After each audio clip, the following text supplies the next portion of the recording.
Hello everyone, welcome back to another video, and we're back with another reaction video. So we're reacting to his story. Yes, his story. A lot of people have been reacting to him, and I heard of him obviously, but I haven't seen any of his videos. He has 4 million subscribers. So let's watch his most popular video to see if he actually is a good channel. My twin brother Chris and I were 9 when we learned Morse code. We tapped messages under the dinner table when Mom told us to stop talking and tapped through the wall between our bedrooms every night. When Chris got into a car accident and the doctor said he'd never wake up, I pulled up a chair next to his bed, took his hand, and tapped. "Are you there?" Nothing. But I came back the next afternoon and tapped again. Before I left, I always said the same thing. "See you tomorrow, Chris." A week later, Chris's fingers twitched against mine, and I almost fell out of my chair. I grabbed a nurse and she barely looked up. They're reflexes. It doesn't mean anything. I bought a notebook the next day and started writing down every single one. 4 months in. But how do you know he's not still alive? Because what if they were remake? No, I mean, what if they weren't reflexes? Like, you wouldn't know. Mom watched me scribbling and said, "How long are you gonna keep doing this? Until he taps back." He's not gonna tap back. You're talking to a corpse. Dad lasted a few more months before he pulled me into the hallway. "We need to talk about donating your brother's organs. His fingers move every time I hold his hand, Dad. The nurses said those are reflexes. Stop getting your hopes up, son." I don't care what the nurses say. You're not donating my brother's organs. But a week later, my parents called to have Chris transferred to a long-term facility to die and scheduled a meeting to sign the papers. The afternoon before the meeting, I tapped into his palm like always, but this time, something tapped back. Short, short, short. Long, long, long. Short, short, short. SOS. I grabbed his hand. "Chris, if that's you, squeeze once." He squeezed so hard my knuckles cracked. I stormed into the meeting room and told them my brother just responded to me. The caseworker said, "This is very common with families who aren't ready to let go." My parents nodded. I grabbed the transfer papers off the table. "You're not signing anything until you come see for yourself." I walked them to Chris's bed and grabbed his hand. "Ask him anything." The caseworker asked what year it was. Chris squeezed out the answer. Count to 5. 5 perfect squeezes. His mother's name, tapped out letter by letter. By the 10th question she said, "He's still alive. We can't move him." Weeks later, I asked Chris what kept him fighting when everyone gave up. Heard Mom call me a corpse. Heard Dad say donate my organs. Heard all of them leave, except you. I asked why. I wanted to see you too. My twin brother Chris and I were 9 when we learned. That story was crazy.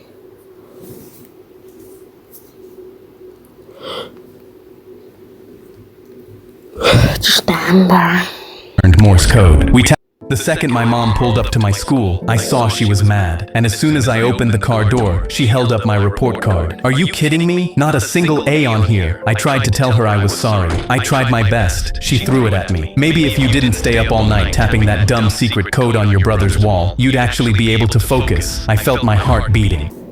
Pulled out my phone to text my brother. "Mom's really mad. I think she might," but she grabbed it from my hand. Always on this stupid phone too. I could see her face turning red, but when I looked forward, "Mom, watch out." She saw the car too and screamed. It smashed right into us. Glass was everywhere, and I hit my head. I didn't know where I was. I tried to open my eyes, but nothing was moving. Then I heard someone, "Listen, kid, he's never gonna wake up." "No, please, he has to." It was my brother. I tried moving my hands, screaming. Nothing worked, but then This is Chris's side of the story.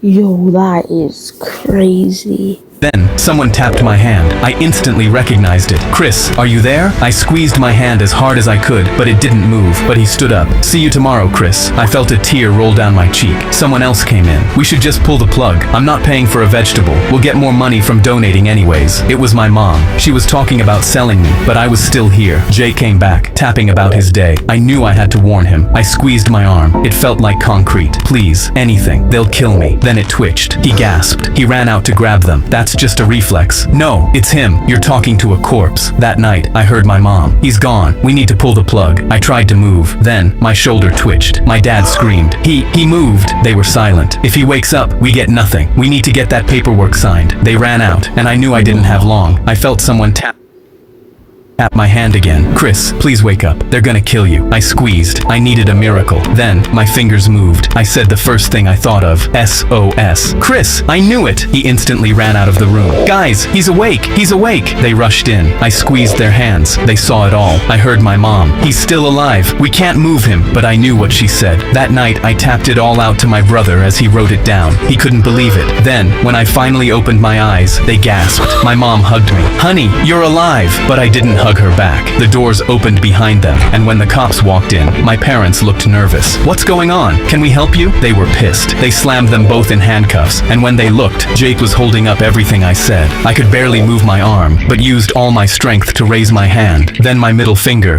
The second my mom pulled up to my school, I saw she was mad, and as Crazy. Okay, let's go to the next story. my twin daughter came home crying with an F. Okay, this video is called Her Teacher Gave Her an F for Being Right. What kind of teacher does that? Anyway, let's watch the story.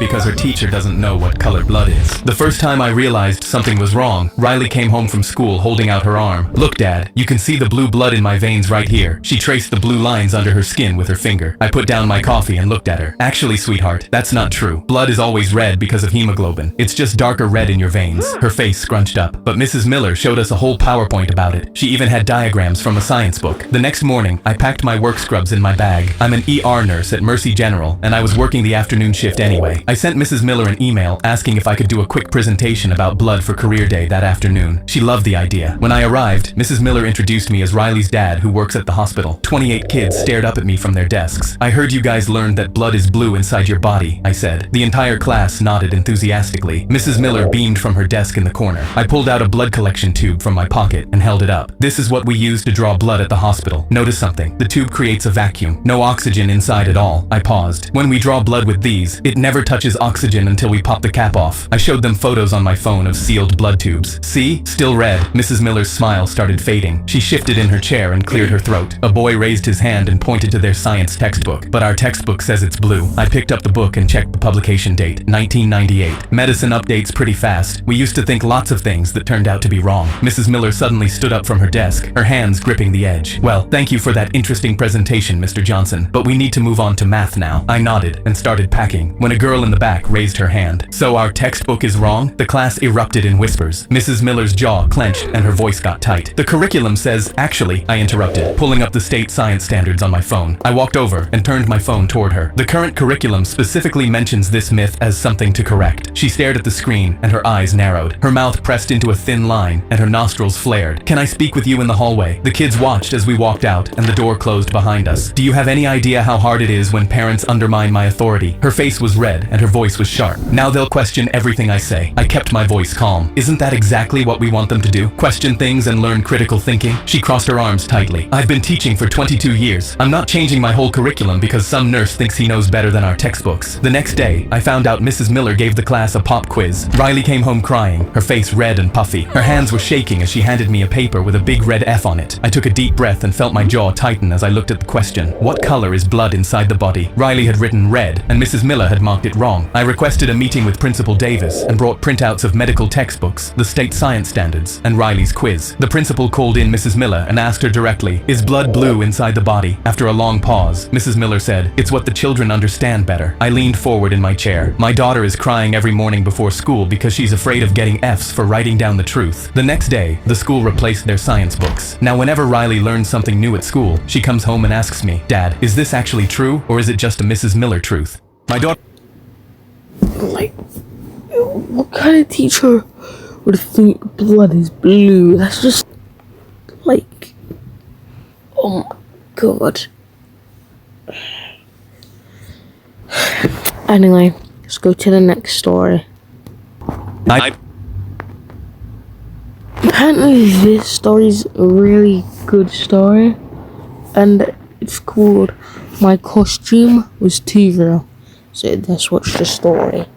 Became my school's hero for 1 minute before everyone watched what happened next. I don't play around when it comes to Halloween, so during our school's Halloween dance, I dressed up in real firefighter gear from my dad's closet. Real jacket, real boots, real helmet. I strutted around the gym like I owned the place, until the fog machine popped like a toaster and the fire alarm went off. Everyone cheered thinking it was part of the show until I smelled burnt plastic. Teachers started waving their arms, telling everyone to stay calm, but I noticed the orange extension cord powering the machine didn't stop at the wall. It ran out the side doors and down the hallway toward the science wing. Then someone near the door yelled, "Smoke in the hallway," and teachers started shouting for everyone to evacuate. Real sirens started wailing outside and fire trucks pulled up. The crowd poured into the parking lot while firefighters rushed through the main doors. That's when one of them spotted me standing near the entrance in full gear. "You, with us!" he shouted. "We're clearing the east wing!" I opened my mouth to say I'm just a student, but he shoved a flashlight into my hand and pushed me forward. The hallway was dark and filled with smoke. We followed the orange cord past the lockers until it disappeared under Mrs. Carter's classroom door. One of the firefighters reached for the handle and jerked back. "Hot!" he said, then looked at me. "Hit it!" But I only had my foam axe. I swung as hard as I could and it bounced off with a pathetic squeak. The firefighter grabbed it, swung himself, and the foam bent in half. He stared at it, muttered, "These damn budget cuts," and tossed it aside. That's when someone shouted from down the hall and he waved to the others. "Forget this door. We'll circle back once we've got tools." They started heading back down the hall, but then I heard it. A squeaky wheel spinning frantically. This was Mrs. Carter's room, and the class pet Mr. Nibbles was still inside. I turned back to the door. The handle was glowing red. I wrapped my jacket sleeve around my arm and threw my shoulder into the bottom panel until it cracked open. Smoke poured out and choked me instantly. The hamster cage was on the counter and tiny flames were eating the papers around it. I grabbed the melted cord with my sleeve and yanked it from the wall. A spark bit through the fabric straight into my skin and I screamed but kept pulling until the plug came loose. I grabbed the cage with my smoking sleeve and the metal seared into my palm. I could smell my skin burning. My lungs felt like they were filled with glass and my vision was going black around the edges, but I ran. When I burst through the side door, I collapsed face first onto the concrete and threw Mr. Nibbles onto the grass so I wouldn't crush him. I could hear cheering as hands grabbed me and someone pulled off my helmet. A firefighter was staring down at me. "Kid, you're a hero!" That's when I heard the scream. I turned my head and watched a hawk swoop down, grab Mr. Nibbles in its talons, and fly away. I became my school's hero for 1 minute before Wow. Next story. Minecraft. Okay. This story is called Minecraft. Let's watch it.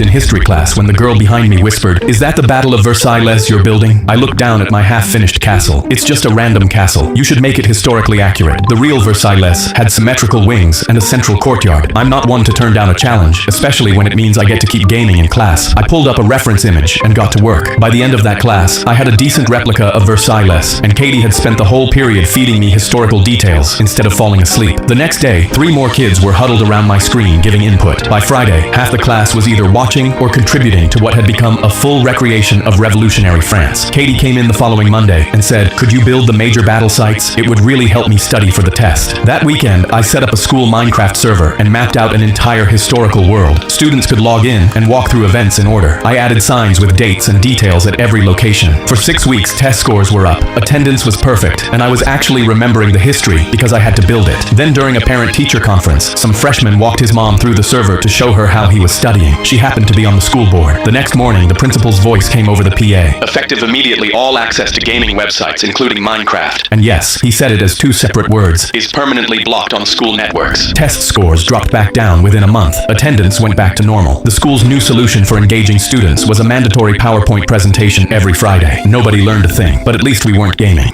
I was playing Minecraft in history class when the girl behind me whispered, "Is that the battle?" That's what we call. Damn. Anyway, next story. Me and my mom were scuba diving when a blue fish came up to me and flicked its tail like it wanted me to follow it. So I left the tourist group and went after it to see what it wanted to show me. It led me down past a wall of coral that opened up like a city, purple fans and orange tubes glowing. A shadow slid over me and I froze. A dolphin glided down beside the fish and slid under me. So I grabbed its fin and it carried me deeper into the dark, and the blue fish followed us the whole time. It slowed over a patch of empty empty sand where dozens of fish lay still. The blue fish swam around them in a circle extremely quickly, like it was waiting for me to swim down and pick one up. I swam down and reached for one with trembling hands. But when I held it, it didn't feel like a fish. It was hard, like a toy. And when I turned it over, a seam ran down its belly, stamped with tiny letters and a number. I pried it open, and behind the eye was a glass lens, and a red light blinked back at me. It was a camera. I held it up to show the blue fish. It flicked its tail and turned for the dark, like there was more to see. I was just about to follow when a hand closed on my arm and yanked me back. Mom dragged me up and tore my mask off the second we reached the surface. I was worried sick. You do not swim off like that, ever. I tried to tell her about the fish, but my hands were empty and I knew she wouldn't believe me. The next day I tried to convince my mom to go back and book another scuba dive, but the shop was shut, the boat's gone, the number on the door was crossed out in red. Now when I get in the ocean, I watch the fish to see if any will flick its tail again, and I can't tell which ones are watching me back. Me and my mom were scuba diving when a blue... That's crazy, bro.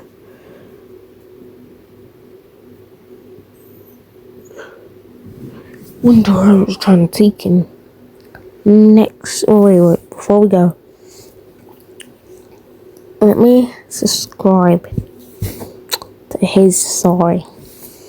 And the video is called I Followed the Fish. My friend turned to me at the lockers. Okay, dude, it's lunchtime, and you're going to see your crush Sienna. Please don't fumble this. I buried my head in my hands. Dude, I never know what to say. Mike took his AirPods out and handed me one. Okay, I'm going to listen to what's going on and tell... Okay, guys. The video is called I Fumbled So Hard It Worked.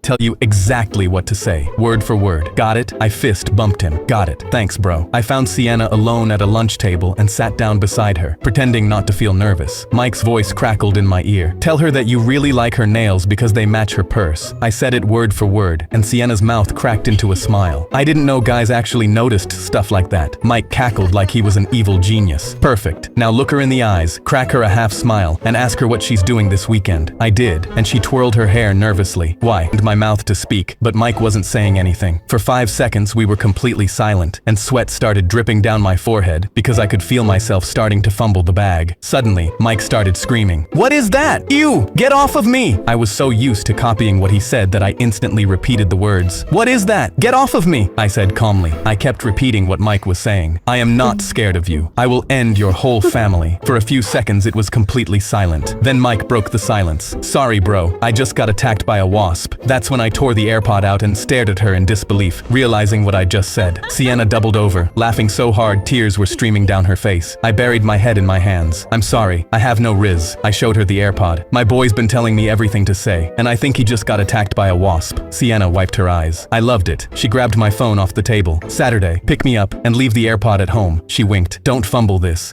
My friend got out of bed the second... Okay, this video is called I Meant to Do That. I heard glass shattering, grabbed my trusty bat from underneath, and flew down the stairs before I could think. A shattered vase was spread across the floor, and my dog's crate sat wide open, empty. I called Biscuit's name through the whole house and got nothing back. Then I spotted a cracked phone glowing in the broken glass, dropped by whoever knocked the vase over running out. The screen had one message on it: "Bring the Frenchie to the warehouse on Lowell by 6. I jumped up and down in my kitchen. This is sick. This is literally John Wick. So I tossed the bat aside, dropped onto the couch, and watched the whole movie again to pump myself up. Then I threw on my only suit and tie, slid on a pair of blacked out shades, and spun a pencil once before holstering it in my jacket like a gun. They have no idea who they just messed with. Every last one of them is about to face my wrath. I pushed through the warehouse door, and the first guy charged me, so I threw the hardest punch of my life, missed, and hit the wall behind him. While I shook out my hand, he wound up to swing, so I flinched and tripped into a stack of pallets. They toppled onto his head and knocked him out cold. I cracked my neck like I'd meant to do that. Another guy pulled a gun, but right as he aimed, my cheap suit pants split down the back. I bent down to check just as he fired, so the bullet sailed over my head, pinged off a metal pole, and ricocheted back into him. He crumpled to the floor crying. I followed the barking to a cage in the back, guarded by the biggest man I'd ever seen. He lifted me off the floor by my collar while my legs kicked at nothing, but Biscuit shoved his squeaky bone through the bars. The giant stepped back onto it, and 400 pounds came down on his his own head. I grabbed Biscuit and held him tight. Then the boss rounded the corner with a gun, so I panicked and threw my pencil as hard as I could, just like the movie. It missed by a mile, clipped a propane tank, and the blast sent him through the window into the night sky like a rocket. The place caught fire, so I carried Biscuit out, and the second we cleared the door, the warehouse exploded behind us, and I never looked back. I didn't land a single punch in there, but when people ask how one guy leveled a warehouse and got his dog back, I fix my tie and say I trained for it. I shot up out of bed the second I heard glass shattering, grabbed my trust. Where's literally John Wick? That was crazy.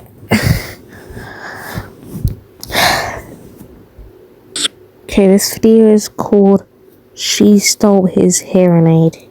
Sprinted to me after PE, signing frantically. My teacher stole my hearing aid because she thought it was an earbud. Will you help me get it back? I pulled the duct tape and rope from Theo's bag before I could reply, and he pointed to the vent behind us. I grinned because this was going to be some epic brother lore. I climbed into the vent without even asking for the plan and crawled through it. We reached the gap above the staff room, where I saw Theo's hearing aid in the confiscated contraband box on the table. I went to speak, but Theo shushed me and pointed his finger. Juan was pouring coffee, the school's blind receptionist who once heard a kid vaping 2 doors away. Any noise, and we were dead. I removed the ceiling tile with my hands trembling on the metal edges, and Theo tied the rope around my waist. He grabbed it and braced. Then he began lowering me. Sweat dripped down my forehead as I descended, seeing Juan stir his coffee, his spoon clinking against the ceramic. He was staring right at me. I reached the box, and my eyes lit up as I reached my hand out towards my brother's hearing aid. But then I heard Theo straining above. My heart dropped as Juan instantly put down his cup. "Who's there?" His feet shuffled towards me while I hung mid-air like a defenseless turkey. Me and Theo panicked and he started lifting me, but it was too late. Juan's fingers touched the rope, then my hair, and my cheeks went red with embarrassment. I saw his mouth drop in horror and braced myself expecting a freak out, but his face softened. "I know you," he smiled. "You're that ginger kid with curly hair with the deaf brother." He felt the box underneath me, and his hands found Theo's hearing aid. I heard his teacher took this from him earlier. I know what it's like to lose a sense. I wouldn't wish it on anyone. He pressed the hearing aid into my trembling hand. "Trying to pull a Mission Impossible stunt to get what your brother needs is admirable. Theo's lucky to have you." He walked back to his coffee like nothing happened, and Theo immediately hauled me back up. I placed the hearing aid in his ear, and we crawled back. Now every time we see Juan, we tap his ear. He taps his glasses back at us, because what happened is our secret.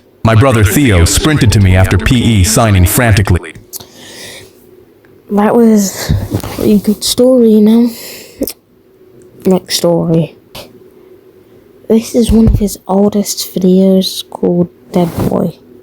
So let's watch it. Dead boy because I smiled when I bled. Before the pit, I was the most boring person at my high school. Not shy, not awkward, just empty. Teachers forgot my answers before I finished talking. Girls looked through me like I was made of glass. I ate lunch alone for 2.5 years, and not a single person ever asked to sit with me. I wasn't sad about it. That was the scary part. I felt nothing about anything. I didn't want friends. I didn't want hobbies. I wanted to feel something. Anything. Even if it was pain. That's the headspace I was in when I found out about the pit. Underground fights every Friday behind the old Walmart. No refs. No rules, just 2 kids beating each other while rich kids bet their parents money. I went to watch. I left with a split lip and $300, and for the first time in my life, I felt alive. My first opponent was a kid named Darius, won 6 fights in a row, biceps the size of my head. The organizer Bruce looked at me like I was already dead. "You sure? Darius doesn't stop when you tap." Good. The fight started, and he hit me so hard my vision went white. I hit the ground, tasted concrete and blood. The crowd was laughing, but I got up. He hit me again. I got up again. By the 4th time, nobody was laughing. Darius was breathing hard. I was smiling with blood in my teeth. "You done?" I asked. He hesitated. That's when I learned the secret. Fighting isn't about being stronger. It's about wanting it more. And nobody wanted it more than someone who had nothing else. I caught him with a right hook while he was catching his breath. Bruce had to pull me off. Word spread fast. The kid who wouldn't stay down. The kid who smiled when he bled. Dead boy. By week 12, I was 12-0. Kids from other schools came just to watch. Then Victor showed up. A legend. Graduated 2 years ago. Undefeated at 14-0 when he left. Rumor was he put someone in a coma once. Rumor was he came back specifically. I couldn't even get close to the warehouse. Cars everywhere. Older guys with face tattoos. Girls filming for their Finstas. Victor was already in the circle when I got there. Shirtless, covered in tattoos, looking at me like I was a bug. "You're the one who smiles." "Yeah, let's see if you're still smiling when I'm done." First 2 minutes he destroyed me. Professional level combos. I went down 3 times. Crowd got quiet. Bruce stopped taking bets, but I kept getting up every single time. And every time I did, Victor's face changed. Confusion, frustration, then fear. "Why won't you stay down?" I spit blood onto the concrete. "Because I don't know how." He charged at me sloppy and angry. Angry fighters make mistakes. He threw a wild right hook. I slipped it, countered with everything I had, caught him right on the jaw. Then I didn't stop until Bruce pulled me off. Victor wasn't moving. Then he groaned and looked up at me with pure hate. "Rematch." "No," I said. "I'm retired." The crowd erupted. Bruce handed me 2,000 cash. Kids were chanting "Dead boy." I walked out of that warehouse a legend and straight into flashing lights. Cops everywhere. Undercover had been watching for weeks. Bruce got arrested. I told the detective I just came to watch. He looked at my bloody face and said, "Get out of here, kid." I walked home with 2,000 in my waistband. Senior year I went back to being nobody. They called me dead boy. Class clown finally went too far. Art teacher left the room. Our class clown yelled, "Dare me to eat this paint." Everyone immediately told him it was a horrible idea, but he was already holding it above his mouth. Sadie yelled, "Don't do it, you'll get suspended," but he smirked. He wanted to impress all the girls, so he squeezed the entire tube of blue paint into his mouth. Everyone gasped as he swallowed, staring at him with wide eyes. He looked over at the girls, thinking they'd be impressed, but they were horrified. "Oh my god, are you okay?" "Yeah, I feel fine," but his eyes went wide. He immediately grabbed his stomach. Our teacher was nowhere in sight, and he said, "Guys, I don't feel too good." "Yeah, that was poisonous." He looked nervous, and seconds later, he started panicking. "Guys, what do I do?" Our class was freaking out. He had his hands on his head, freaking out. Then out of nowhere, his eyes rolled back. He completely collapsed onto the ground, and everyone screamed. Our art teacher ran back inside, and the first thing she saw was him on the floor unconscious, blue paint around his mouth. She immediately panicked, grabbing him and shaking him awake. "What happened? What did he do?" There was foam on his mouth, and his skin was gray. "Oh my god, what do I do?" Our art teacher was so stressed out, trying to grab her phone from her purse. She dialed 911, but as she brought it up to her ear, she dropped it. She was trying to grab onto the desks, but out of nowhere, she collapsed on the ground next to him. They were both laying there unconscious, and everyone was crying. The paramedics finally burst through the door and were horrified. They immediately started CPR on both of them. "Come on, kid, wake up." But as he pushed on his ribs, we heard him say, "Ow, stop." They all jumped back, confused. He was supposed to be unconscious, but we heard him. The paramedic grabbed him. "What did you do?" And that's when they checked the paint. Non-toxic. He was faking it for attention the whole time. And since our teacher got put into a coma from her heart attack, he got sent to juvie. The second our art teacher left the room, Like, first, good acting, but that's a bit too far. That's art class, not drama class. Okay, guys, this is gonna be the last story I watch, and it's called Dumb and Dumber. matching outfits walked into my police station. "We're here to report a missing car." They slid a piece of paper across the table, and it was a crayon drawing of a car with an X through it. "This is our report." I sighed. This was going to be a long day. I offered to retrace their route, but Idiot One held up a finger like he'd cracked the case. "If we want to find the car, we have to think like one." Idiot Two nodded slowly, eyes wide. "Yes, and if I was a car, I'd want to be at a gas station." Before I could answer, they bolted out the door and headed for the Shell station across the lot. By the time I caught up, Idiot One had a diesel nozzle to his lips. "What are you doing?" Idiot Two held up his hand. "Wait, he's trying to act like a car so we know how to find it. Let him cook." Idiot Two then grabbed his own diesel nozzle and started to chug. I was dialing 911 when both of them hit the pavement gagging, and they were both green in the face. I dropped to my knees between them, and Idiot Two lifted a shaking arm and pointed. Look, it worked. I turned, and their car had actually shown up out of nowhere. The ambulance was 2 minutes away when Idiot One patted his butt and said, "Hold on a second, I can't find my phone." Idiot Two gasped. "You know what that means. We have to go to the Apple store." They sprinted to their car and sped off before I could stop them. Two idiots in Anyway, I am subscribed to him now, and he's a good creator. And yeah, comment down below if you want to see more reaction videos. So, see you guys in the next one. Peace.